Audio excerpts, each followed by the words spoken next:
Bom dia a todos. Sejam muito bem-vindos à videoconferência de divulgação de resultados do primeiro trimestre de 2022 da SLC Agrícola. Meu nome é Rodrigo Gelain, eu sou gerente financeiro e de relações com investidores. Presente aqui comigo, o nosso CEO, Aurélio Pavinato. É um privilégio estar com vocês nessa manhã. Informamos que nesta videoconferência está sendo gravada e será disponibilizada no site de RI da companhia, onde se encontra disponível a respectiva apresentação. Destaco que, para quem precisar de tradução simultânea, temos essa ferramenta disponível no ícone do globo, escrito Interpretation, localizado no centro inferior da tela. Ao selecioná-lo, escolha o seu idioma de preferência, português ou inglês. Para aqueles ouvindo a videoconferência em inglês, a opção de silenciar o áudio original em português, clicando em Mute Original Audio. Para o Q&A, sessão de perguntas e respostas, orientamos que sejam enviadas via ícone de Q&A, no botão inferior da sua tela. Por padrão da dinâmica, seus nomes serão anunciados para o que faça sua pergunta ao vivo. Neste momento, uma solicitação para ativar seu microfone aparecerá na tela.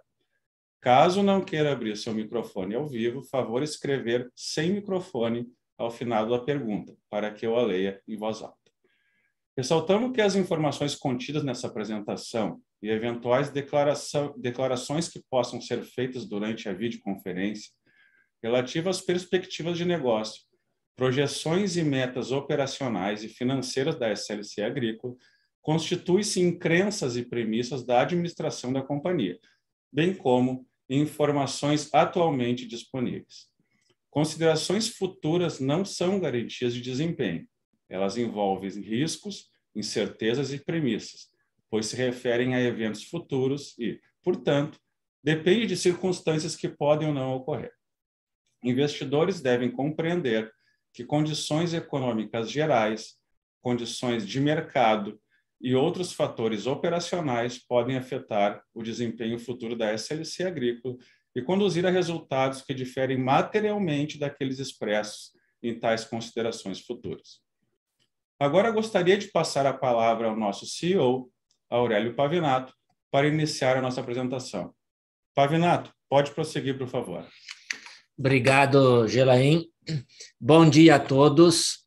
Agradecemos a participação de todos na teleconferência de resultados do primeiro trimestre de 2022 da SLC Agrícola. Vamos avançar para o slide 3, por favor, onde comentamos sobre o cenário de mercado para o algodão. O primeiro trimestre de 2022 foi marcado pela manutenção na trajetória de alta nas cotações de algodão no mercado internacional e brasileiro. O cenário de dificuldades logísticas a nível global, frente à resiliência de consumo, tem sido fator de importante sustentação nas cotações internacionais da commodity.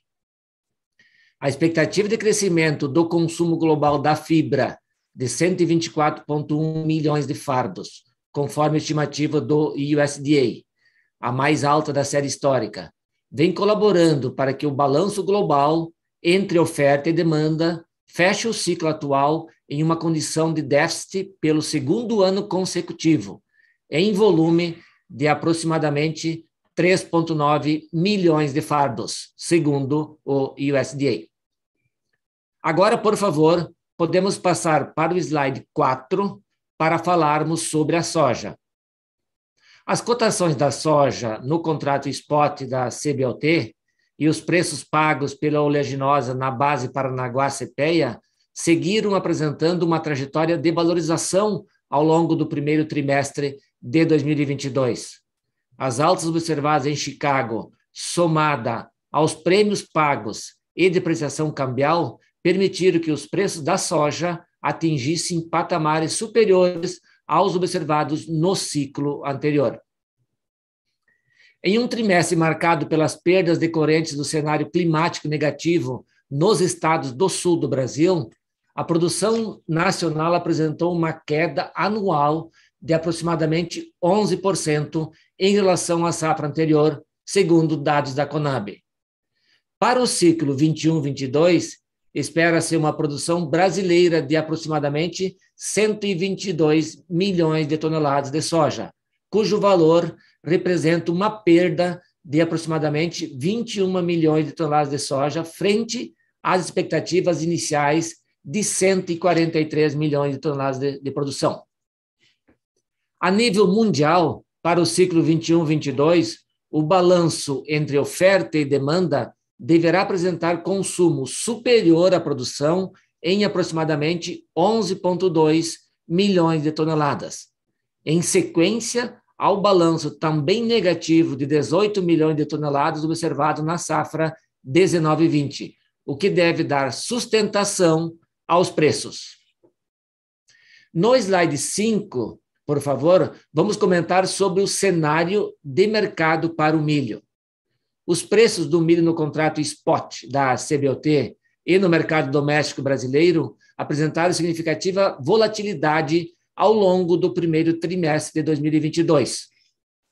Ao longo do mês de abril, os preços na Bolsa Americana consolidaram a trajetória favorável às altas após a divulgação do relatório de intenção de plantio nos Estados Unidos. Estimaram uma expectativa de diminuição de área plantada para o ciclo 22-23 em aproximadamente 4%, resultando em uma estimativa de área plantada próxima a 89,5 milhões de acres. Um importante fator que também colaborou para tais altas foi o desdobramento do conflito Rússia e Ucrânia, uma vez que a Ucrânia ocupa a posição de quarto maior exportador global de milho. Problemas decorrentes do conflito podem acentuar o cenário de incerteza quanto ao fornecimento do grão e, como tal, podem gerar um aumento da demanda de volumes a serem exportados por outros países, entre eles o Brasil, segundo maior exportador global do grão. No cenário mundial, a diferença entre oferta e demanda deverá apresentar pela primeira vez em 5 anos um volume de produção superior ao consumo, em aproximadamente 28 milhões de toneladas. Contudo, existem incertezas quanto à disponibilidade da safra 21-22 da Ucrânia, assim como na produtividade final brasileira, visto que houve regiões com estresse hídrico em março e abril no Mato Grosso, o que deverá refletir no cenário de preços ainda mais firmes para a commodity. Podemos avançar para o slide 7 para falarmos sobre nossas ações recentes relacionadas à governança corporativa da companhia. Em termos de ESG, estamos trabalhando forte. A companhia utiliza-se de todos os recursos necessários para que suas atividades sejam sustentáveis e responsáveis, usando as melhores práticas mundiais de forma a impactar positivamente as questões ambientais e sociais onde atua, através de uma produção de baixo carbono, contribuindo para minimizar as mudanças climáticas e alinhando-se ao seu sonho grande. Destacamos que a companhia passou a integrar, no final do ano passado, o índice Carbono Eficiente e o índice Great Place to Work da Bovespa. O índice Carbono Eficiente é composto pelas companhias que adotam práticas transparentes com relação às suas emissões de gases de efeito estufa. O índice Great Place to Work considera as empresas certificadas e as melhores empresas para trabalhar a partir do ciclo do ranking nacional, ambos preparados pela Great Place to Work. A versão atualizada do nosso relato integrado já está disponível no site da companhia. Gostaria de convidá-los para acessarem esse material que demonstra todos os nossos esforços em termos de ESG. E, por último, nessa sessão no slide 8, também compartilhamos a entrada da SLC no Ibovespa. Em maio de 2022, a companhia passou a integrar a carteira teórica de ativos do Ibovespa, IBOV, o principal indicador da B3. Essa é a primeira vez que as ações da empresa passam a fazer parte do índice desde que ingressou na Bolsa de Valores em junho de 2007. Passo agora a palavra ao colega Rodrigo Gelain, gerente financeiro e de relações com investidores, para os comentários a respeito dos principais indicadores financeiros que se conectam ao pilar solidez financeira e geração de valor ao acionista de nosso plano estratégico. Obrigado, Pavinato. Podemos, por favor, então, avançar ao slide 10, onde trazemos alguns destaques do nosso demonstrativo de resultado relativo ao primeiro trimestre de 2022. Para manter a comparabilidade entre os períodos, os dados relativos ao primeiro trimestre de 2021 refletem a combinação entre os dados divulgados pela SLC Agrícola e pela Terra Santa Agro nesses períodos. A receita líquida no trimestre cresceu 96,3% em comparação ao mesmo período do ano anterior, substancialmente devido ao incremento nos preços unitários faturados para todas as culturas. Adicionalmente, houve maior volume faturado para todas as culturas, com destaque para a soja, devido à estratégia de vendas da companhia, e para o algodão, onde ainda embarcamos volumes da safra anterior. O EBITDA ajustado no trimestre atingiu quase 1,3 bilhões de reais, com um crescimento de 176,5%. A margem EBITDA ajustada foi de 52,3%, aumento de 15,2 pontos percentuais frente ao primeiro trimestre de 2021. O aumento do resultado bruto foi a principal variação, com incremento de 186,8%, excluídos os ativos biológicos. Além disso, tivemos um EBITDA ajustado adicional de 1,4 milhões relativo à venda de 39 hectares na Fazenda Paiaguás para a Cote Logística Limitada, conforme já divulgado via fato relevante no dia 17 de fevereiro deste ano. O lucro líquido teve um crescimento de 152,5%, finalizando o período em 797 milhões, com margem líquida de 33,1%. O principal fator que contribuiu para a variação do lucro líquido foi a melhora de margens e o maior volume expedido de algodão e soja. Podemos agora avançar por slide 11, onde apresentamos a dívida líquida ajustada da companhia. Encerramos o primeiro trimestre de 2022 em 2 bilhões e 6 milhões de reais, apresentando uma redução de 387 milhões em relação ao fechamento de 2021. A redução da dívida líquida foi reflexo principalmente da geração de caixa do período. Para concluir essa sessão, podemos ir para o slide 12. Os bons resultados da companhia nos últimos anos, com forte geração de caixa livre, proporcionaram a manutenção de um nível de alavancagem adequado, além da distribuição de dividendos. No dia 18 de maio, serão pagos aos nossos acionistas 504,4 milhões de reais, que perfazem 50% do lucro líquido ajustado da controladora, representando um dividend yield de 4,8%. Devolvo a palavra agora ao Pavinato, que irá apresentar as perspectivas para a safra 21-22. Obrigado, Gelain. Por favor, podemos ir para o slide 14. No lado operacional, encerramos mais uma safra de soja com recorde de produtividade pelo 5º ano consecutivo, 33,1% superior à média nacional, segundo o relatório de abril de 2022 da Conab. Desde a safra 17-18, apesar de várias instabilidades climáticas ao longo dos anos, conseguimos manter um crescimento constante de produtividade e uma distância em relação à média nacional significativa, reflexo de um portfólio de terras maduro, rotação de culturas, variedades, manejo de solo, diversificação em termos de regiões e um time muito bem treinado. Em resumo, processos, tecnologias e pessoas capacitadas. Finalizamos o plantio do algodão, tanto primeira como segunda safra, e do milho segunda safra, dentro da janela recomendada. Em termos de produtividade, para as demais culturas, no slide 15, apresentamos a nossa estimativa atual para a safra 21-22. Mantendo o nosso compromisso com a transparência, estamos ajustando nesse release as produtividades estimadas de algodão primeira e segunda safra e milho segunda safra. O algodão primeira safra, passando de 1.871 quilos por hectare de pluma para 1.807 quilos por hectare de pluma em relação ao projeto, apresentando declínio de 3,4%. O algodão segunda safra, ajuste de 1.804 quilos por hectare de pluma para 1.642 quilos por hectare, 9% de queda em relação ao orçado.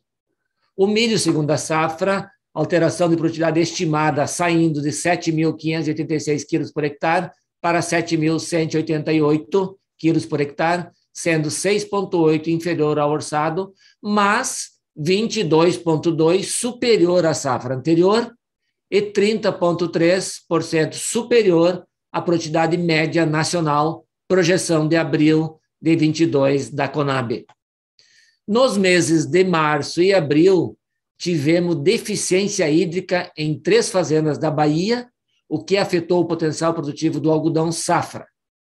Já a deficiência hídrica no oeste do Mato Grosso, na mesma época, está afetando o potencial produtivo da segunda safra de algodão e milho naquela região. Essa é a razão da redução de projeção de produtividade. No slide 16, apresentamos a nossa posição de hedge atualizada. Avançamos na posição de hedge para a safra 21-22, atingindo níveis de preços internacionais que estão compensando a alta de custos e que nos possibilita a manutenção de margens em 22 similares às margens de 21. Adicionalmente, também já evoluímos do hedge para a safra 22-23 devido à realização da compra de parte dos insumos. Até o momento, já adquirimos 83% da necessidade para o cloreto de potássio, 49% dos fosfatados e 70% dos defensivos. O nitrogênio ainda não foi comprado, porém, o consumo ocorre somente no final do segundo semestre de 2022. Considerando a formação de custos da safra 22-23, ano civil 23, em construção, e os preços já travados via hedge, os preços atuais e os preços futuros de commodities e câmbio, a companhia estima uma margem EBITDA em patamares altos ao longo do próximo ano. Obrigado, e agora abriremos a sessão para perguntas e respostas. Agora daremos início ao Q&A. Pedimos, por gentileza, que façam suas perguntas de uma só vez, aguardando a resposta da companhia. Lembrando que, para fazer as perguntas, orientamos que sejam enviadas via ícone de Q&A no botão inferior de sua tela. Por padrão da dinâmica, seus nomes serão anunciados para que façam a sua pergunta ao vivo. Nesse momento, uma solicitação para ativar o seu microfone aparecerá na tela. Caso não queira abrir seu microfone ao vivo, favor escrever sem microfone ao final da pergunta para que eu a leia em voz alta. A nossa primeira pergunta é do Gabriel Barra, do Citibank. Gabriel, pode abrir seu microfone e prosseguir, por favor. Olá, Rodrigo. Aurélio, consegue me ouvir bem? Positivo. Obrigado pela pegar minhas perguntas. Eu tenho 2 perguntas aqui, acho que a primeira é focando um pouco mais na parte de insumo, principalmente para a próxima safra, né, 22-23. Como vocês mesmos colocaram no release, teve, como já tinha sido anunciado no release passado, vocês estão bem adiantados quando a gente olha para fosfato, potássio, como já era de se esperar pelo momento do ano. E em relação ao nitrogenado, realmente ainda continua no mesmo patamar do tripassado, ainda tem uma janela de tempo ainda pela frente para vocês começarem a fazer a compra do insumo.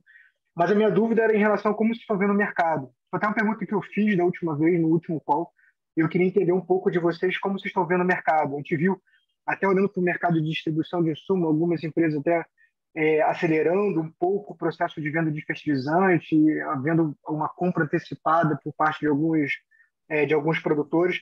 Então, eu queria ouvir de vocês como vocês estão vendo essa dinâmica, né? Se pode ser que vocês venham, de repente, adiantar um pouco a compra de nitrogenado e como que está o suprimento, se existe alguma preocupação da companhia em relação a isso. Esse é o primeiro ponto, e até em relação a quanto isso pode impactar em relação à margem para a próxima safra.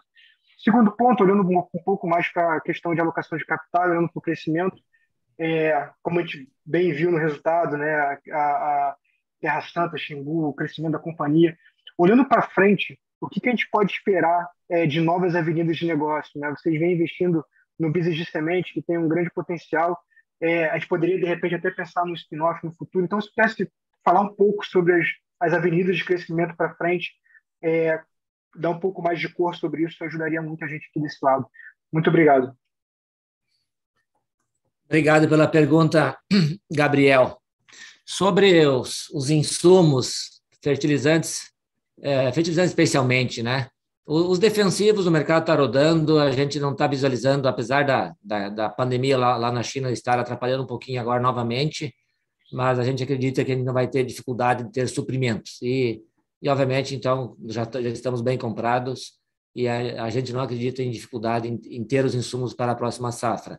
Os fertilizantes, vamos lá para alguns dados, né? Quando a gente olha o mercado mundial e brasileiro, até hoje, primeiros 4 meses de 2022, o Brasil importou 11,2 milhões de toneladas de fertilizantes, ou seja, superior à importação do mesmo período do ano passado. Ou seja, o mercado está rodando, os navios estão chegando, mesmo com a guerra, a Rússia não deixou de embarcar os fertilizantes, e então, por isso, que na nossa visão, Gabriel, os suprimentos de fertilizantes não vai ser um problema esse ano. O problema está sendo os preços, o custo alto. Nós tínhamos um patamar histórico de preços de fertilizantes na faixa de $300 a $400 por tonelada. Com a pandemia e a escassez de alta demanda e oferta limitada, os preços tinham dobrado, tinham ido para 700 a 800, e veio a guerra na Ucrânia e os preços triplicaram, foram lá para $1.000 a $1.200 por tonelada. O que aconteceu já no último mês agora? O nitrogênio, que é o que falta nós comprar, ele já caiu 26%, ele tinha atingido $995 posto no Porto, CFR aqui no Brasil, e agora ele já baixou 26% para 740 e poucos dólares. Ou seja, a expectativa nossa é que esse preço fosse se ajustar, já está acontecendo. A mesma coisa os demais produtos, o fósforo já caiu 7% do pico que ele atingiu, e o potássio ele já caiu 3% do pico que ele atingiu. O potássio estava 1.180, agora está 1.140. O fósforo está 1.300 a tonelada do MAP, por exemplo, que é uma referência no fósforo, ele está 1.205 agora. Então, está já tendo um ajuste nos preços. E aí, então, o preço está alto, a tendência, na nossa visão, é ter ajuste nos preços ao longo do tempo. Por quê? Porque a demanda ela será menor. Há uma estimativa no Brasil de que a demanda vai reduzir em torno de 9% a 10%, e há uma estimativa de que no mundo a demanda será menor 10% a 15%. E essa demanda ela sempre foi menor quando os preços estão muito altos. E como os preços estão muito altos, essa demanda ela será menor. E isso vai ajudar de uma forma importante no ajuste do supply. Então, o suprimento é um pouco menor, dificuldade de suprimento, mas com uma demanda menor, a gente vai ter ajuste desse mercado, e aí, com isso, haverá ajuste de preço. Essa é a nossa expectativa ao longo do ano, e com isso, possibilitando nós ter um custo de produção não tão alto quanto ele está agora, e isso garante margens adequadas para o ano que vem novamente, porque os preços estão muito superiores, né, em relação aos preços do ano passado. Os preços atuais estão muito altos, os preços futuros não estão tão altos, mas os preços futuros eles estão mais altos do que os preços realizados na safra atual, na verdade, que nós realizamos o RED anterior. O preço spot agora sim, nós estamos realizando o preço spot agora com preços maiores ainda, né? Então, a nossa visão, quando a gente olha o volume que os dois países principais, a Rússia e a Bielorrússia, eu já falei na conferência passada, mas vou repetir aqui, o volume que a Rússia e a Bielorrússia produzem e exportam, quando se pensa em potássio, realmente eles são importantíssimos. Eles representam 36% da produção mundial e 40% das exportações mundiais. Mas quando se pensa em fósforo e nitrogênio, a produção deles é 6% da produção mundial somente. E as exportações, aí 10, 12% das exportações mundiais. Então, com esse ajuste para baixo no consumo que está acontecendo a nível mundial, e isso está acontecendo no Brasil, que é o país que, teoricamente, tem o menor espaço para ajuste no consumo, porque nós temos um solo não tão fértil, historicamente. Os países onde o solo é muito fértil, como a Argentina, por exemplo, como os Estados Unidos, como países na Europa, como a própria Ucrânia, a própria Rússia, que tem a terra preta fértil, eles têm espaço para economizar em fertilizantes nesse ano e usar um pouco do estoque que está no solo. Por isso que a visão nossa ela não é de estrangulamento nesse mercado, a nossa visão é de ajuste nesse mercado ao longo do ano. Em relação a crescimento, Gabriel, crescimento, você sabe como é que funciona o agro. Nem sempre você consegue projetos importantes de crescimento todos os anos, como aconteceu conosco no ano passado. Agora, e pensando nos produtos atuais que nós produzimos, soja, milho e algodão. Então, nesse mesmo core business, a gente pretende continuar crescendo via arrendamento de terras, via aquisição eventual de algum pedaço, para arrendar um pedaço maior. Então, a gente pretende continuar crescendo e nós estamos gerando caixa que permite ou permitirá essa capacidade de crescimento. Então, obviamente, o crescimento ele não é linear e as oportunidades nem sempre elas surgem quando o agro está indo muito bem. Às vezes, elas surgem quando o agro não vai tão bem. A gente sabe que o nosso negócio tem a sua volatilidade e a gente tem que estar preparado estrategicamente para os momentos certos, avançar e crescer. Então, a nossa expectativa é continuar crescendo, quando tu pensa em médio prazo, manter o ritmo de crescimento que nós conseguimos ao longo dos últimos 10 anos, por exemplo. Mas nós, além de crescer no negócio atual e maturar a nossa operação e maximizar a eficiência que nós estamos conseguindo, nós estamos crescendo em novos produtos. Então, o projeto de sementes é um projeto que já está divulgado, é um projeto que nós estamos, esse ano, vamos produzir 800 mil sacos de semente, podendo ser maior, depende agora da conclusão da colheita, e nós assinamos esse contrato de outsourcing com a Coach, que vai construir uma OBS lá no Mato Grosso, onde vamos produzir mais 1 milhão de sacas, né? Então, nos próximos 5 anos, o negócio de sementes da SLC Agrícola vai virar um negócio grande. E com isso, além da semente de soja, nós vamos ter a semente de algodão também, né? Nós vamos produzir 90 mil sacos nesse ano, né? Aí a pergunta, explita esse negócio ou mantém ele integrado? Até o momento, a estratégia é manter integrado, porque o negócio integrado ele é sinérgico. E então a nossa visão que integrado ele gera mais valor do que separado. Mas não quer dizer que no futuro não se possa repensar, depende aí das oportunidades basicamente das oportunidades. Mas hoje a gente visualiza que nós devemos manter um negócio integrado. Nós estamos investindo num quinto produto, que seria a produção de carnes, né? Então, esse ano já deveremos engordar em torno de 35, 37 mil cabeças de gado, né? O ano passado foram 28, então é o nosso quinto produto que nós estamos produzindo na empresa.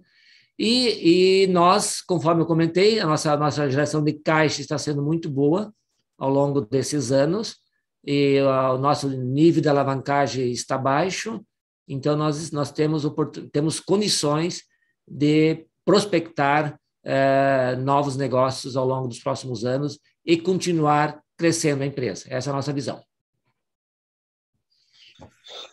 Ótimo, super claro. Obrigado. Obrigado, Gabriel. Nossa próxima pergunta é do Lucas Ferreira, do JP Morgan. Lucas, por favor, pode abrir teu microfone e seguir com a pergunta. Legal. Obrigado, pessoal. Obrigado pela pergunta. A primeira é relativa a esse guidance da margem de 31 a 39. Queria que vocês pudessem comentar um pouco mais o que está implícito em cada cenário, né, do 31 ao 39. Vamos fazer um exercício. Se os preços de fertilizante e das commodities que vocês vendem continuarem estáveis, né, onde eles estão hoje, essa margem está mais para 31 ou para 39? Só para eu entender, enfim, o que o cenário do spot representa dentro desse range. E a segunda pergunta é sobre, talvez também, a alocação de capital aqui, se vocês, com essa alavancagem super baixa, consideram buybacks, acelerar dividendos, se isso a gente pode esperar que aconteça, né, digamos, no curto prazo. E também uma pergunta, acho que um follow-up da última pergunta que vocês falaram sobre oportunidades de crescimento, dado o tamanho da produção de vocês, se não faria sentido ter uma parceria, uma JV em etanol de milho, que está crescendo muito no Brasil. Um dos problemas do etanol de milho é você ter uma fonte constante, né, de suprimento de milho, biomassa, enfim. Então, talvez faria sentido para vocês ter parceria com alguém para desenvolver um projeto desses. Obrigado. Bom dia, Lucas. Esse range de margens, ele no cenário atual, o que vai determinar se vai ser maior ou menor, ou no nível superior ou nível inferior, ele vai ser a produtividade. Porque uma produtividade com safra cheia, nós tivemos safra cheia o ano passado e esse ano na soja. O ano passado a gente não teve safra cheia de milho e esse ano não estamos tendo safra cheia de algodão. Então, a gente tendo safra cheia nas três culturas, a gente, mesmo com esse cenário de preços, de custo de produção alto, a gente consegue manter margem em níveis superiores. Então esse range é devido a essas variáveis que estão em abertas, né? Totalmente em abertas. O custo de produção também, o fertilizante, conforme eu comentei, nós estamos com a expectativa que caia os preços ao longo dos próximos meses. Então, caindo ali, a cada $100 que cai a tonelada de fertilizante, muda bastante o nosso resultado. E tem aquela história, como o patamar de preço está muito alto, reduzir 100, 200, 300 dólares é bem possível, né? Por tonelada. Então, isso também ajuda a melhorar a margem, né? Então, por isso que nós, quando a gente pensa a longo prazo, assim como pensar o ano que vem, tem muita coisa a acontecer, muita coisa em aberto, né? Então, é difícil você precisar. Mas, mantendo o cenário atual, o que sai do range inferior para o range superior seria produção cheia. Dividendos, o nosso histórico desde 2015 é pagar 50% de dividendos sobre o lucro. A estratégia se mantém, nós continuar pagando 50% do lucro sobre o dividendo. O dividendo yield tem sido excelente, né? Nos 5 anos passados deu 5,7 de média, agora esse ano está dando 4,8, com base no dia da definição, na referência do dia que o ex-dividendo, né? Então está dando 4,8. Então, nessa perspectiva de nós continuar crescendo, continuar gerando lucros maiores, o dividendo yield vai continuar sendo alto ou a ação vai subir muito. Tem dois caminhos, né? A ação sobe muito e aí o dividendo reduz um pouquinho, ou o dividendo yield continua sendo alto. Então, o cenário de dividendo para o nosso acionista, ele é um cenário positivo, em termos de dividend yield ou em termos de apreciação da ação, né, da companhia, né? O buyback é sempre uma possibilidade. Nós estamos com programas em compra, né?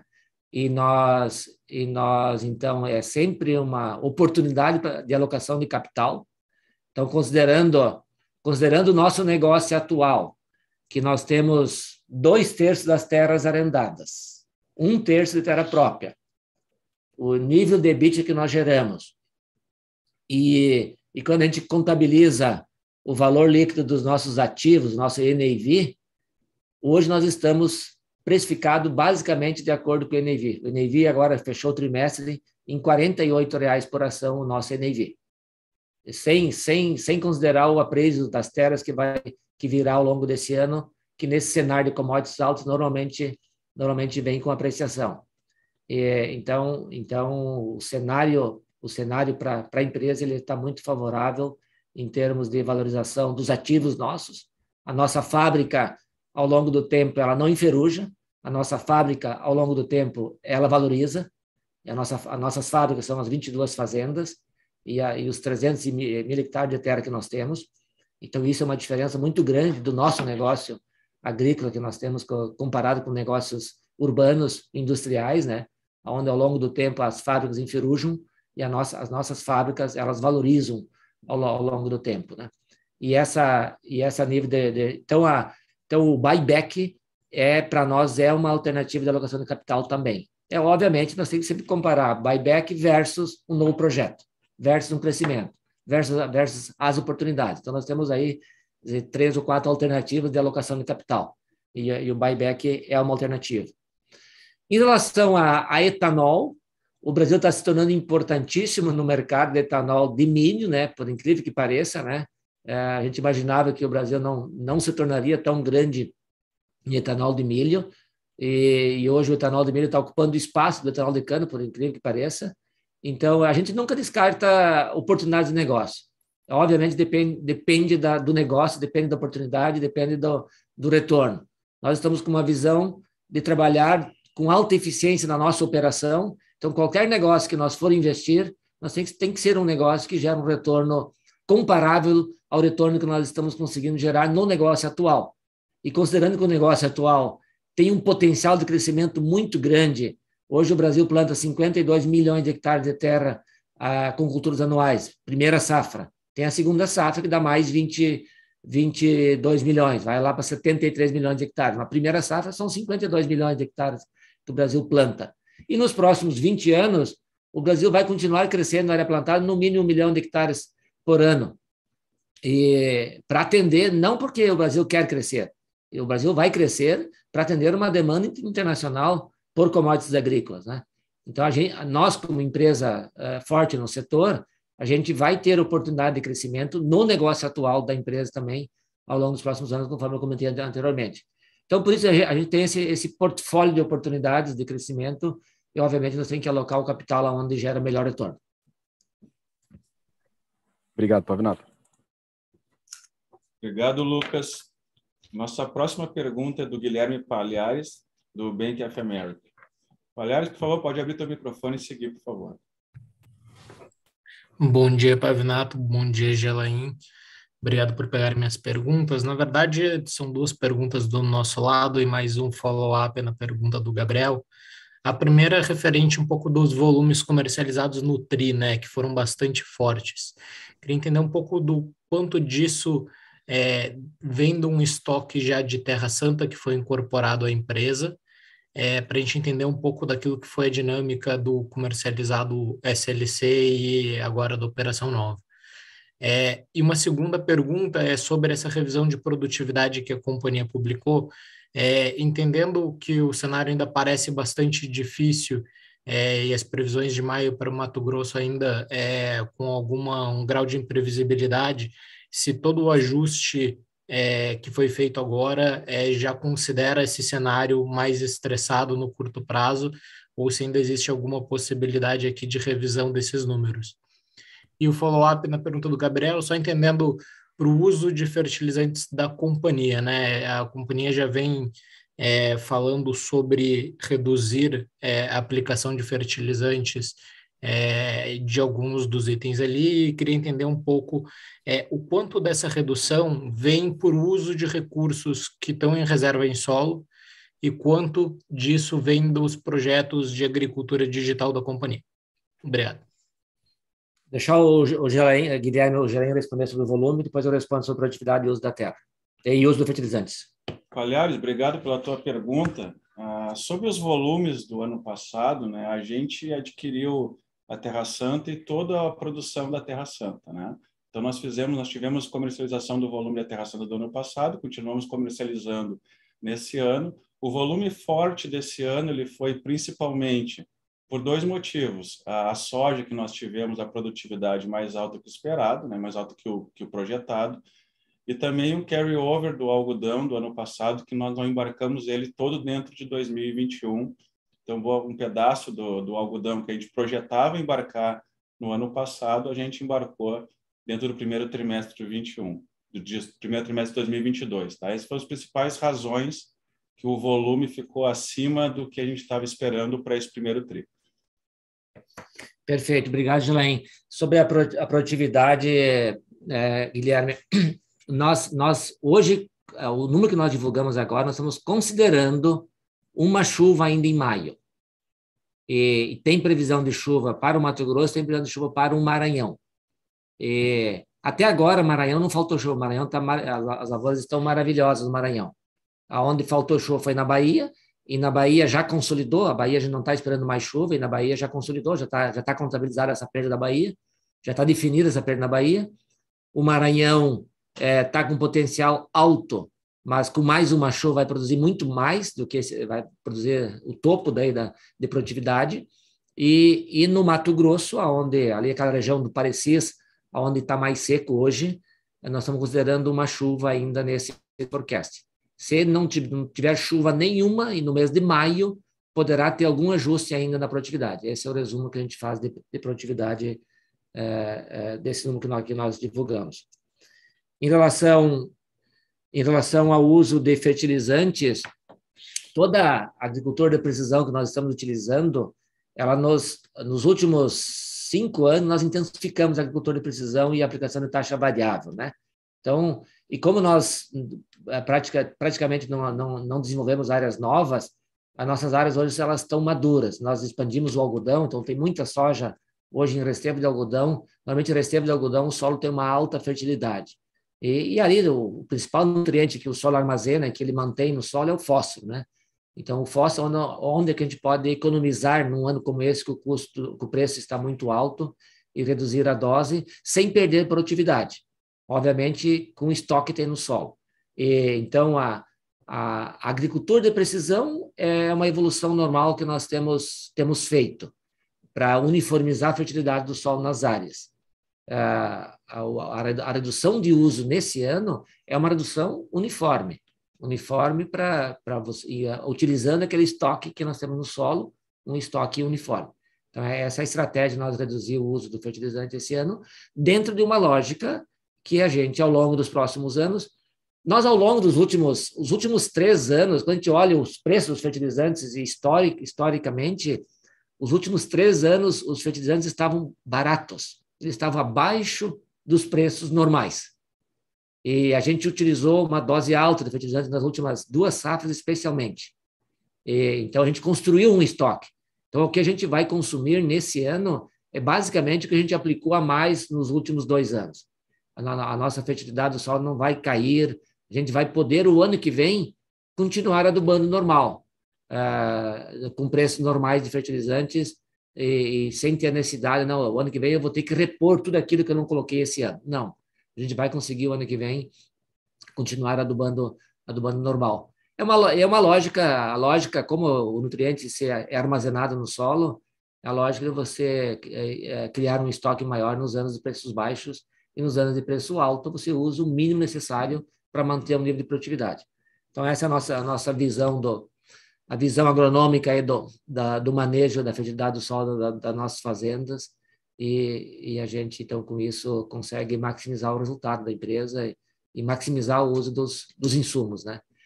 O que a agricultura digital está nos proporcionando é uma economia grande com defensivos agrícolas. Nós estamos investindo forte na aplicação localizada dos defensivos, faz o mapa de manejo de pragas, o mapa de calor, gera o mapa da recomendação e aplica localizadamente. A mesma coisa, eu tenho 2 equipamentos que a gente adapta nas varas do pulverizador, o Edit e o Weedseeker, e aí ele faz a leitura da superfície do terreno e só abre o bico de aplicação aonde tem a presença da erva daninha.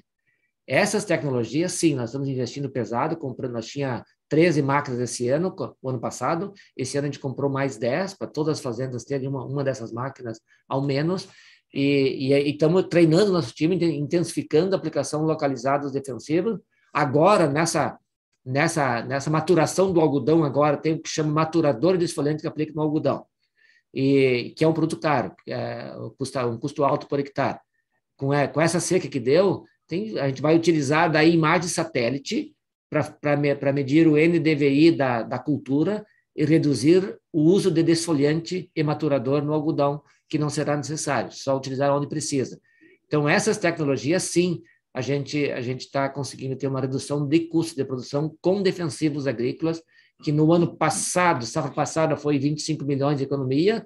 Esse ano, nós estamos estimando, a nossa meta é 50, deverá chegar próximo desse montante de economia, e obviamente, agora, para o próximo ano, a gente vai intensificar, e estamos intensificando, além de adquirindo equipamentos, formando e treinando o time, porque tudo isso demanda profissionais capacitados, um time, muita organização, senão você não consegue capturar os benefícios que a tecnologia proporciona. E nós temos feito um trabalho forte nesse sentido, para a gente conseguir reduzir custo de produção. Esse ano, inclusive, essa seca que está dando no algodão, a gente acaba tendo uma perda de produtividade, mas acaba tendo uma economia de custos também. O fungicida que deixou de ser aplicado, o maturador que vai deixar de ser aplicado, você acaba tendo uma economia. Teve um ano lá em 2016, para quem acompanhava nós em 2016, foi um ano que deu uma seca muito forte na Bahia. Naquele ano a gente perdeu 20% da produção e a gente conseguiu economizar 5% dos custos, né? Então, a perda líquida foi 15%, na verdade. Então, hoje nós estamos com esse cenário também, a gente vai ter uma perda de produtividade no algodão em relação ao nosso projeto, mas a gente vai ter uma economia de custos. Mas também o mais importante aí, Palhares, quando a gente compara o nosso realizado, que nós estamos falando do comparativo orçado versus realizado agora em 22. Mas quando nós comparamos o nosso realizado 21 versus o realizado forecast 22, nós estamos equilibrados. Por quê? Porque a soja, em 21, nós produzimos 64, no final, 66,4 sacos por hectare. Esse ano, nós estamos fechando com 66,57 sacos por hectare, ou seja, 0,2% a mais. O milho, o ano passado, lembra que deu seca no Paraná e no Mato Grosso do Sul, e afetou nós no Mato Grosso do Sul, nós fechamos o milho segunda safra ano passado com 95 sacos por hectare somente. Por isso que o realizado desse ano, apesar de cair um pouquinho em relação ao orçamento do milho, e o milho, a nossa grande área de milho esse ano é no Maranhão, não é no Mato Grosso, então a gente no milho está menos exposto nesse caso do que o próprio algodão, e no milho nós estamos aumentando a produtividade do ano passado em 22%, mesmo com essa seca que deu, essa pequena quebra no milho. E no algodão, em relação ao ano passado, está caindo 4,2% da produtividade em relação ao realizado ano passado. Aí, quando eu ponho tudo isso na mesma cesta, em termos de produção, 2021 e 2022 vai ser equivalente. Então, esse é o resumo que eu faço. Então, para nós, aí o que vai mudar a nossa margem 22 versus 21 provavelmente não vai ser a produtividade. Vai mudar a nossa margem, vai ser o custo de produção versus preço. E aí, provavelmente, o preço ganha. Ou ao menos fica junto com o aumento de custos, né? O cenário que nós temos hoje é de que o aumento de custos seja compensado com o aumento de preços quando a gente compara 21 com 22, e por isso que nosso forecast é de manutenção de margens em 22 em relação a 21. Perfeito, Pavinato. Perfeito, Gelain. Muito obrigado pelas respostas. Obrigado, Palhares. Temos mais uma pergunta aqui. Próxima pergunta é do Thiago Duarte, do BTG Pactual.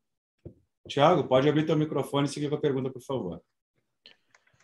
Obrigado, Gelain. Bom dia, Pavinato. Uma pergunta, na verdade, quase que uma provocação, né? Quando vocês falam sobre falando das margens de 22, né? A gente discutiu bastante as margens do ano que vem pela questão dos insumos, mas falando das margens de 22, quando vocês, né, mencionam espaço para repetir margens equivalentes ou próximas, né, ao do ano passado, foi em torno, se não me engano, de 38%, 39%, margem EBITDA, olhando, né, o resultado bruto tanto na soja, né, de mais de R$ 1.300 por tonelada, quanto no algodão de mais de R$ 4.000 por tonelada, e tentando extrapolar isso para o que vocês ainda têm de volume para faturar de soja esse ano, e o faturamento do algodão que vocês ainda vão colher, né, e sem contar o milho, assim, dá a impressão que dá para fazer uma margem bem melhor, né, do que a do ano passado. Tudo bem que o custo unitário também ainda não está igual o guidance de vocês, mas o preço também não, e vocês ainda têm, tanto no algodão quanto na soja, cerca de 1/4 do volume não vendido, não redeado.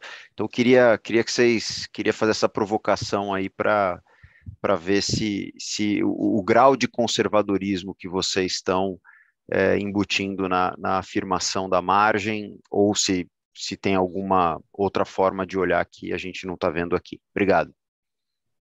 Bom dia, Tiago. Tiago, tem muita coisa em aberto ainda, né? Então, tem a produtividade que eu comentei anteriormente, que está em aberto ainda, do algodão e do milho, tem o saldo a vender, que está em aberto. Então, se vender pelo preço de hoje do algodão, o preço está fantástico, né? O saldo a vender, a gente não sabe se esse preço vai se manter ao longo dos meses, né? Então tem muita coisa em aberto ainda que poderá alterar esse resultado até o final do ano, né? Então, acho que a tua leitura ela é coerente, né, em relação ao cenário, né? E por isso que a nossa visão é manutenção de margens. Obviamente, tem muita coisa em aberto ainda que pode acontecer, que pode jogar para cima ou jogar para baixo, né? Então, eu resumo assim a resposta em relação à tua provocação. Quando a gente pensa em margem EBITDA, né? Quando a gente pensa em margem líquida, já é um indicador um pouquinho, ele considera ativo biológico, aí depende do volume que vocês pedem, né? Já às vezes, creio, ano passado eles pediam menos algodão, acabou de certa forma inflando um pouquinho a margem líquida, né? Porque reconheceu o ativo biológico e não expediu o produto, né?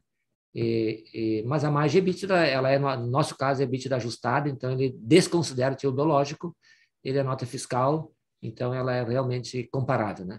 Então, por isso que o cenário que nós temos é um cenário favorável, né, Tiago? O cenário, a soja está garantindo uma margem fantástica esse ano, né? Tanto que o trimestre tem muito de soja aí, né? No trimestre, né? E o algodão e o milho que estão em abertos, né? Então, depende quão boa será a margem do algodão e do milho, e a margem no final do ano poderá ser maior ou menor. E se eu puder me estender, qual desses pontos, Pavinato, seja o preço que ainda está em aberto, seja ainda algum risco de produtividade no algodão, principalmente, e no milho, ou mesmo custo, né? Qual desses você entende que é o maior risco para você, no meu raciocínio, não surpreender a própria indicação que vocês deram para a margem? Eu acho que o maior risco seria preço, Tiago. Seria preço. Vamos supor que a guerra cesse, né? E a crise mundial, o juros suba e cria um ambiente de que muda o cenário mundial. E os preços... aí tem outro fator importante, e o clima nos Estados Unidos seja perfeito, não está sendo até agora. O clima nos Estados Unidos está ruim para o plantio deles, né? Mas o clima lá seja perfeito, dê uma super safra e comece um clima aqui no Brasil também maravilhoso, e a gente comece a plantar dê uma super safra aqui na América do Sul, e aí haja uma reversão, a demanda de algodão, por alguma razão macroeconômica, sofra, e aí o preço que hoje está 140, o spot está 120 e poucos centavos por libra para vender da safra atual, né? Para vender ali para entregar no início do ano que vem, volte para 100, volte para 90 centavos, né? Talvez até esse risco é maior. No milho o risco é menor, porque o milho, com essa quebra que está tendo de milho no Mato Grosso agora, vai ter um preço de milho no Brasil que vai continuar alto, né? Então o milho talvez não seja um risco maior, mas a própria soja, aí depende do câmbio também, né? A soja chegou a R$190, R$200 por saca. Aí o câmbio cedeu, ela voltou para 170, né? Aí mesmo Chicago subindo, né? Então Então, resumindo, entre câmbio e preços, para mim, os preços é o risco maior, né? Porque daí os preços, eles afetam também a próxima safra, daí, né? Aí afeta o ativo biológico que vai ser marcado da soja lá em dezembro, por exemplo, né? Então, tu já marca menos ativo biológico lá em dezembro da safra que vai ser colhida, né? Então, para mim, o risco maior de todas essas variáveis aí, ela está nos preços, né? Uma mudança mais forte no cenário mundial. Tá super claro. Obrigado, Pavinato. Obrigado, Thiago. Lembrando que para fazer perguntas, orientamos que sejam enviadas via ícone de Q&A, no botão inferior da sua tela. Por padrão da dinâmica, seus nomes serão anunciados para que façam a sua pergunta ao vivo.